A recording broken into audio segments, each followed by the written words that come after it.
Hello guys, ഞാൻ ഈ നേരം വിളിക്കുന്നതിന് മുമ്പ് എങ്ങോട്ടാണെന്നല്ലേ? നമ്മൾ കേരളത്തിൽ നിന്ന് നേരെ തമിഴ്നാട്ടിലേക്ക് പോവുകയാണേ. അതെ, നമ്മളൊന്ന് നാഗർകോവിൽ വരെ പോവാട്ടോ. ഞാനും അമ്മയും അമ്മുമ്മയും അപ്പച്ചി മാമനും ഉണ്ടായിരുന്നു. ഞങ്ങൾ ചടയമംഗലത്ത് നിന്നാട്ടോ ബസ് ബുക്ക് ചെയ്തേ. ചടയമംഗലത്ത് നിന്ന് നമ്മൾ സൂപ്പർ ഫാസ്റ്റ് ബുക്ക് ചെയ്തു. നേരെ നാഗർകോവിൽ ഒരു 9 മണിയായപ്പോൾ എത്തി. 5 മണിക്കാട്ടോ അവിടുന്ന് കയറിയത്. അപ്പോൾ കയറി നേരെ നല്ല ചൂട് മസാല ദോശയൊക്കെ കഴിച്ചിട്ടുണ്ടായിരുന്നേ. കറികളൊന്നും അത്ര പോരായിരുന്നെങ്കിലും മസാല ദോശ സൂപ്പറായിരുന്നു. നാഗർകോവിൽ ബസ് സ്റ്റാൻഡിൽ നിന്നാട്ടോ കയറിയത്. അപ്പോൾ ഇനി നമ്മൾ എങ്ങോട്ടാണ് പോകുന്നതെന്ന് വെച്ചാൽ, നമ്മൾ നാഗർകോവിലിലെ നാഗരാജ സ്വാമി ക്ഷേത്രത്തിലേക്കാണ് പോകുന്നത്. അവിടെ കുറച്ച് വഴിപാടും നേർച്ചയൊക്കെ ഉണ്ടായിരുന്നു.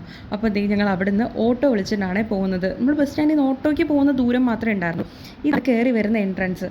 അങ്ങനെ ഞങ്ങൾ വന്നപ്പോൾ തീരെ തിരക്കൊന്നും ഉണ്ടായിരുന്നില്ല. അന്ന് വർക്കിംഗ് ഡേ ആയതുകൊണ്ടാവും അധികം ആളും പേരും അങ്ങനെ ഒന്നും ഉണ്ടായിരുന്നില്ല.